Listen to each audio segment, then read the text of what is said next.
They say miracles happen every day. Well, one just happened in the UK. And I mean, it's incredible. The first baby born to a woman with a transplanted womb. I mean, it's amazing. And it coincides with another amazing development in the UK. The UK court just declared that the term or the terminology for the woman or the word sex is biological, which means a lot, and the ramifications could be major.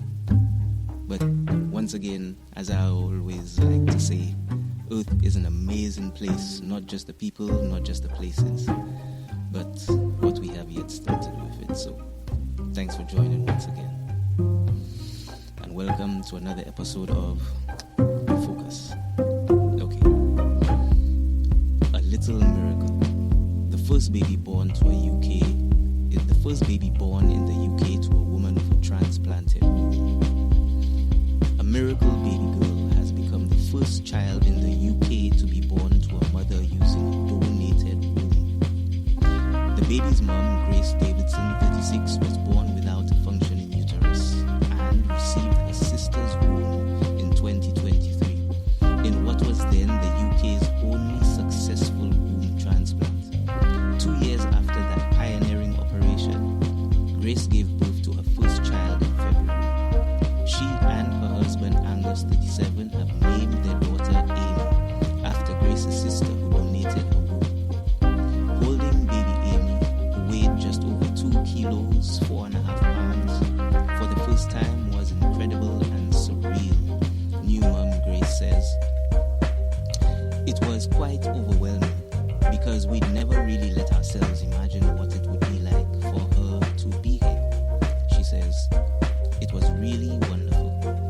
Grace and Angus, who have lived in North London but are originally from Scotland, hope to have a second child using the transplanted womb. The couple initially wished to remain anonymous, but following the safe arrival of baby Amy, are now speaking to the BBC about their little miracle. The surgical team told the BBC they have carried out 3 further womb transplants using deceased donors since Grace's transplant. They aim to carry out a total of 15 as part of a clinical trial. Grace was born with a rare condition, Meyer-Rokitansky-Kuster-Hauser, or MRKH syndrome, where the womb is missing or underdeveloped, but with functioning ovaries left. When the BBC first spoke to her in 2018, she was hoping her mother would donate her uterus to allow her to have children, but it provided to be unsuitable. The BBC met Grace and her husband Angus again in 2019 when one of Grace's 2 sisters, Amy Purdy, was being assessed to find out if she could donate her womb to Grace. Amy and her husband already had 2 children and did not want any more. Prior to surgery, both sisters had counseling. Grace and Angus also had fertility treatment and still have several embryos in storage. Grace says she was given the option of surrogacy or adoption, but carrying her own baby felt really important. I have always had a mothering instinct, she says, but for years I had been suppressing it because it was too painful to go there. The first baby born as a result of a womb transplant was in Sweden in 2014. Since then, around 135 such transplants have been carried out in more than a dozen countries, including the US, China, France, Germany, India, and Turkey. Around 65 babies have been born. Originally scheduled to take place in the late 2019, the sister's transplant operation fell through, and then looked in doubt for several years during the COVID pandemic. When it eventually took place in February 2023, it took a team of more than 30 medics around 17 hours to remove Amy's womb and transplant it to Grace.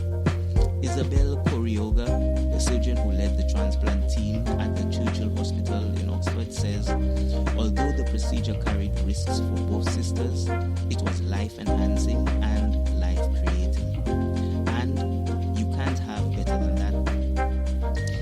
says she did not feel the sense of loss some women experience after a hysterectomy because of the dramatic and immediate benefits to her sister.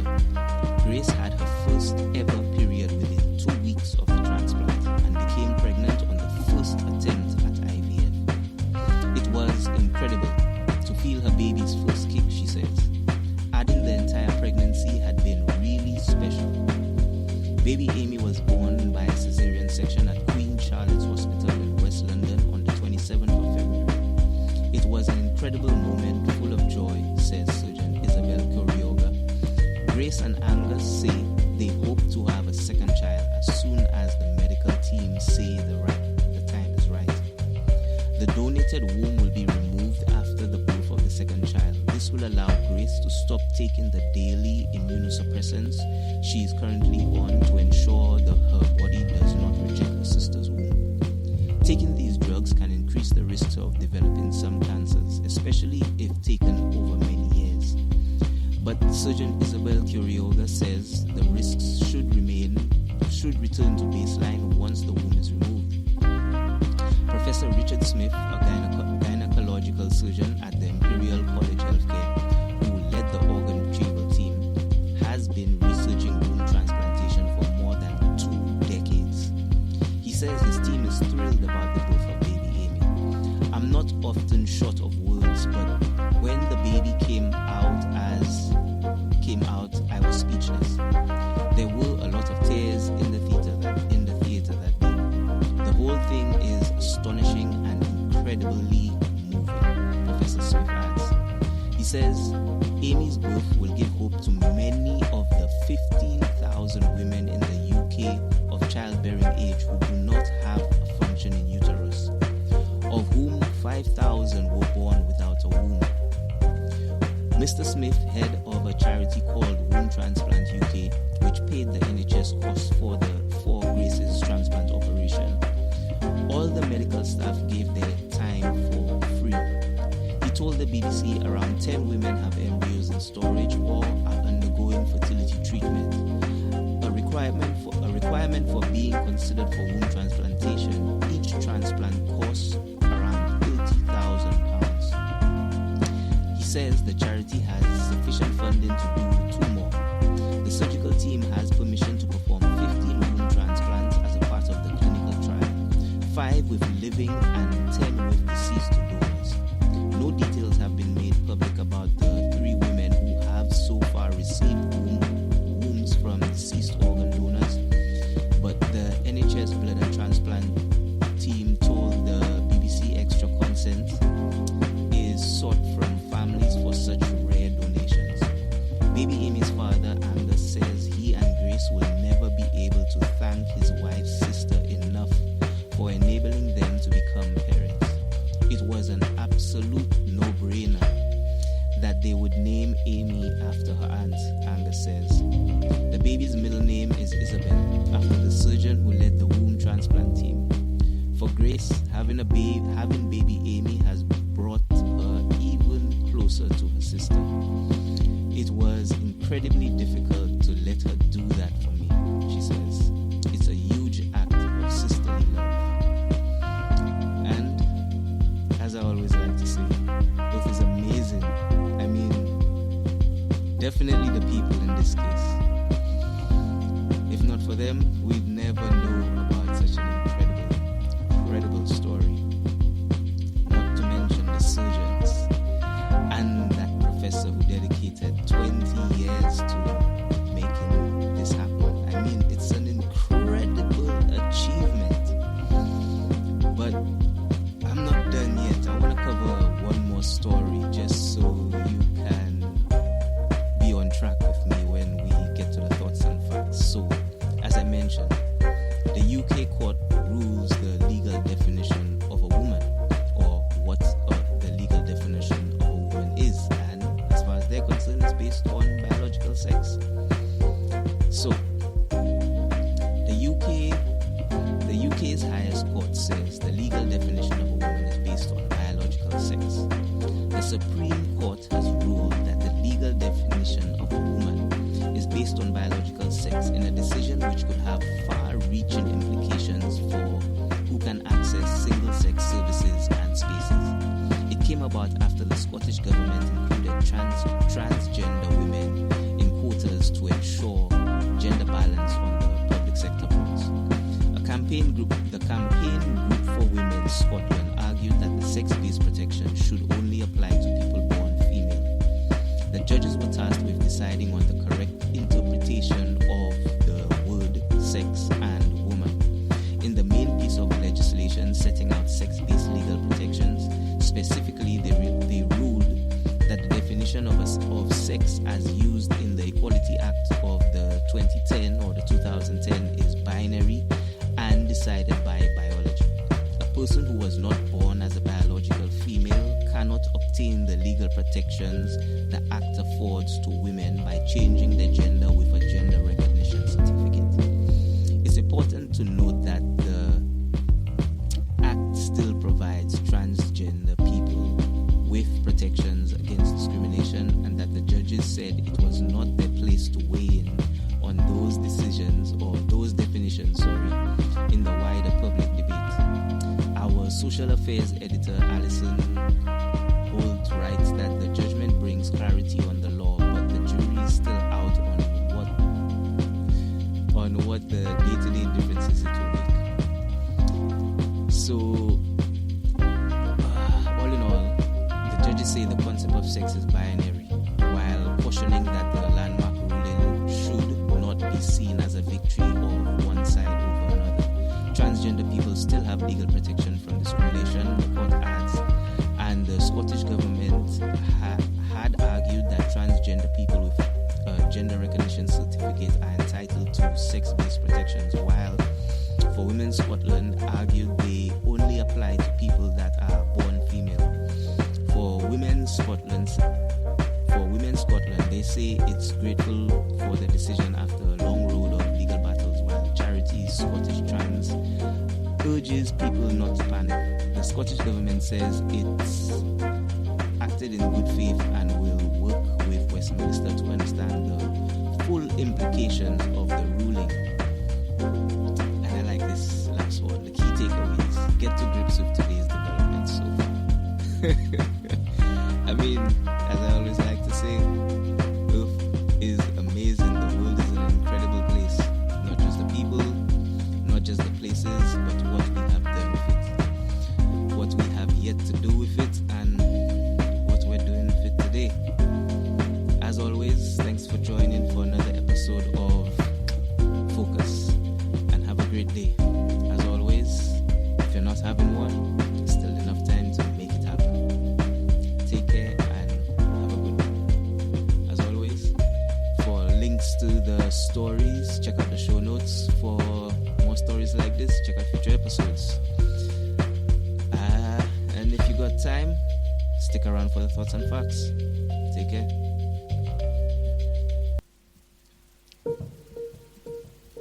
But as always, if you're still around, as I like to say, our history is pretty vast and we're making it pretty fast. And in the grand scale of it all, what's a moment of your time? And as always, I appreciate every second. So, thanks for joining for the thoughts and facts. And I'll start as always with the facts. In case you missed it from the story, just give me 1 second. Yeah, the first baby born as a result of a womb transplant was in Sweden in 2014. Since then, around 135 have happened, and 65 of those have resulted in babies being born, life being created. So let's talk about organ transplants, because this was all facilitated with nothing but. Now, before I get into that, organ transplants involve in replacing a diseased or damaged organ with a healthy one from a donor, either deceased or living, to improve or save that person's life, or to improve or save that person's life. The process is managed in whichever countries designated medical practice board and the National Transplant Register.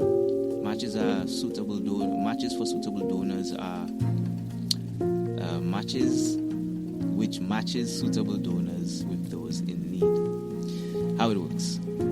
Deceased donors. Organ donation is primarily formed from individuals who have died in specific hospital circumstances, not always in hospital circumstances.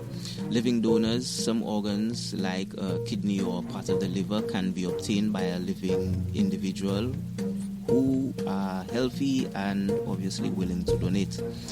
Matching. Once a potential deceased donor is identified, blood tests and other assessments are performed to determine suitability for donation. This information is then used to match the donor with a recipient to the National Transplant Waiting List. The surgery. A surgical team removes the healthy organ from the donor and prepares it for transplant. The organ is then transported to the recipient's location where a second surgical team performs the transplant. There are different types, obviously. So there's commonly transplanted organs, which include the heart, the liver, the lungs, the kidneys, the pancreas, and the small bowel are among most of the frequently transplanted organs. Other transplants, tissues like corneas, heart valves, skin, and bone can also be transplanted. Specialized transplants include transplants involving children. Rare or specialized procedures, emergency transplants also occur, like bone marrow procedures, just to give you an example. Who can donate? The age and the health is primary. Anyone can register to become an organ donor after death, regardless of age and health conditions. Eligibility. Specialist healthcare professionals assess whether deceased donors' organs and the tissue are suitable for donation. After deeming consent, in England, all adults are considered to have agreed to donate their organs unless they have opted out or are in an excluded group similar to deemed consent or deemed authorization. Laws apply in Wales and Scotland and obviously in all other countries around the world. The importance of organ donations. It saves lives. Organ donations and transplants save thousands of lives annually. It improves the quality by greatly enhancing it improves the quality of life. Transplants can greatly enhance the quality of life for recipients. The importance of communication is vital for individuals to register their decision to donate and discuss it with their families, as their support is essential. IVF. In vitro fertilization, because obviously it wouldn't have happened without this procedure as well. IVF or in vitro fertilization is a fertility treatment where an egg is fertilized by sperm outside the body in a laboratory before being transferred to the uterus to implant and develop. It is often used when other fertility treatments have failed or when other underlying fertility issues like damaged fallopian tubes, low sperm count, or endometriosis have occurred. The more detailed explanation. What happens? Egg retrieval. The process begins with stimulating the ovaries to produce multiple eggs using hormones. These eggs are then retrieved from the woman's ovaries and then they are put through the fertilization process. The retrieved eggs are fertilized with sperm in a laboratory setting, and then this can be done using the woman's own eggs and the sperm from her partner or with donor eggs or sperm. The third part is the development of the embryo. The fertilized eggs, now embryos, are now allowed to develop in the lab for a few days before being transferred. After the embryo transfer, one or more embryos are transferred to the woman's uterus where they can potentially implant and develop into a pregnancy. And obviously, fifth but not final, the pregnancy test. After the embryo transfer, a pregnancy test is performed to check for successful implantation. Why is IVF used? Damaged or blocked fallopian tubes. When a woman has damaged or blocked fallopian tubes, eggs cannot travel down to meet the sperm, and IVF allows fertilization to occur in a lab instead. Low sperm count or quality. It can help men who have low sperm count or poor sperm quality overcome these issues and still achieve fertilization. Endometritis can affect fertility, and IVF can be an effective treatment option for women with this condition. Other fertility issues, IVF can be a solution for various other fertility issues that can make natural conception difficult. This is the real reason I read this entire thing for you. You'd understand why I say this. Natural conception, but we'll get there. And the eligibility. Who is eligible for IVF? Women under 43 who have been trying to get pregnant for 2 years but haven't been successful. Women with damaged or blocked fallopian tubes. Women with endometritis. Women with ovulation disorders. Men with low sperm count, poor sperm motility, or abnormal sperm shape. But that's neither here nor there. But it's essential nonetheless. The success rates of IVF depend on many factors like age, the cause of infertility, and the specific clinic. The Human Fertilization Embryology Authority, or the HFEA, oversees IVF clinics in the UK and verifies their success rates. It's good to note that IVF is a complex process, and it is essential to consult with a fertility specialist to determine if it is a right treatment option for you or your partner. I throw that in there just for obviously my listeners and anyone who's considering it. But now I'm going to get to my thoughts on the matter. I mean, I'll say it once again. This is incredible. They say miracles happen every day. I think it's truly a miracle. A baby born through a transplanted womb. A transplanted womb. I mean, it's no secret that organ donation saves lives. I mean, this one will allow or give someone the ability to create life. Not change the quality, not allow them to live longer. I mean, if you think about it, the moral and the ethical implications of this, far less if you have to look at it from a religious point of view.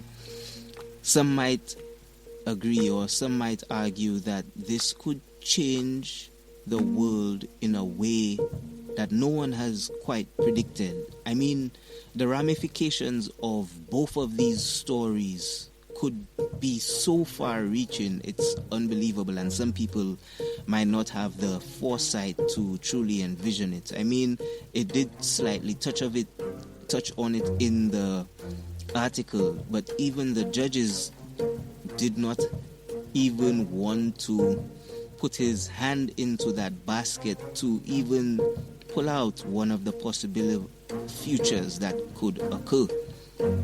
But I have to ask myself this question at least, and I'll have to say I know a little better, but I hate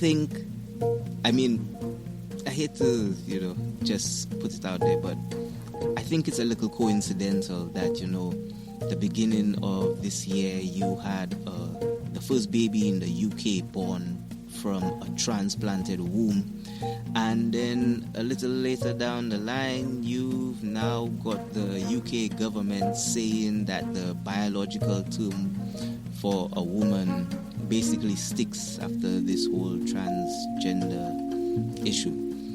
Now, the only reason I mention this is because, with the ability to mimic or reproduce the hormones needed in transgender societies, I hate to say it could just happen. But men could be, not in exact terms,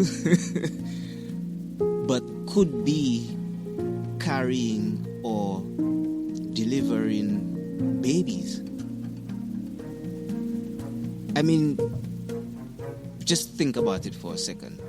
Elon Musk wants to have a colony on Mars I mean, he has this vision of sending at least, what do you call it? I forget the name of the rocket. Up there with a couple of his robots to, set up some type of infrastructure. So let's just put our minds into the future for a second. Let's think about spacefaring possibilities with medical science and technology like this. Let's put aside the moral, ethics, religious. Let's just put all of that aside. Let's think about how this or what this could mean for humanity. Just for a second. Imagine spacefaring possibilities. Yeah? Imagine a surgical machine with the ability to replicate the 30 medic strong team. It could provide this surgery off-world, and in an unimaginable world, save a colony or a colony ship.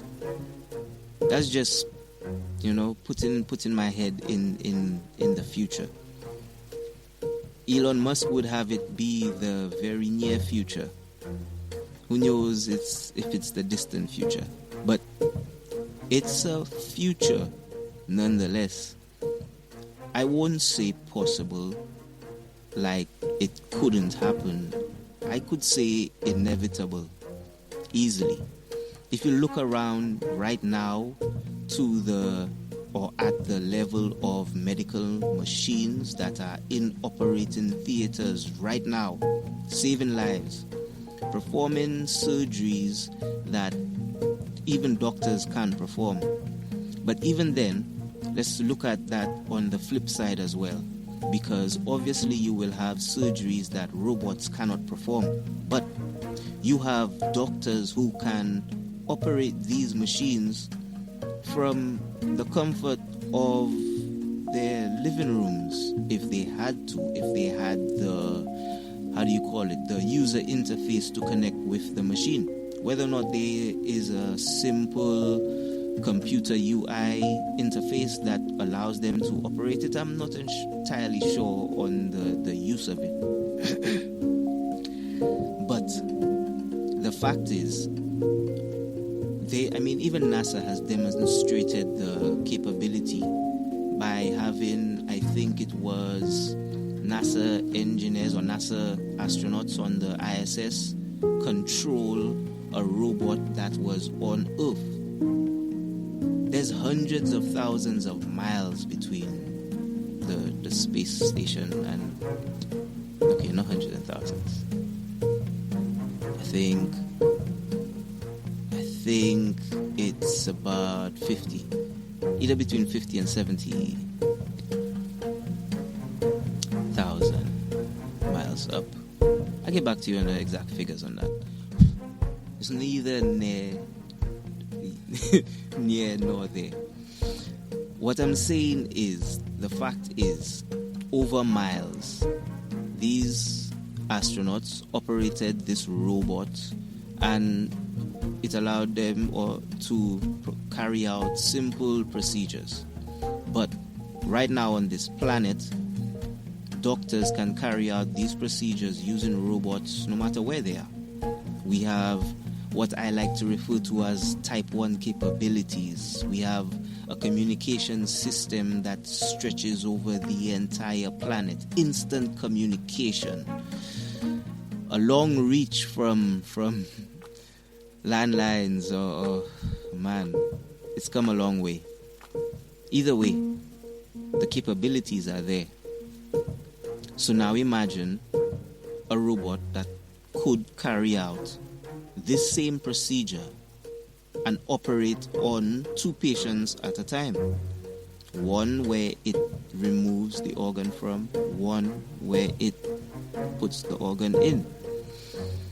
Needless to say, obviously, 30 doctors would lose their jobs, but like the article said, all 30 of these medics did this operation for free. Free, completely free. And it was funded and cost £30,000. So hats off to those surgeons, as always. They made one family or one couple's dreams come true. And like I said, the ramifications for this technology for humanity is insane, incredible. I mean, I'll be honest. I know someone personally who has lost their womb. And if this was discovered just a couple of years, maybe a couple of decades earlier, it could have changed their life. I know that it could have made a profound effect on them. This is why I say Earth is an amazing place. Not just the people, not just the places, but what we have done with it, what we can do with it, and what we have yet still to do with it. It's amazing.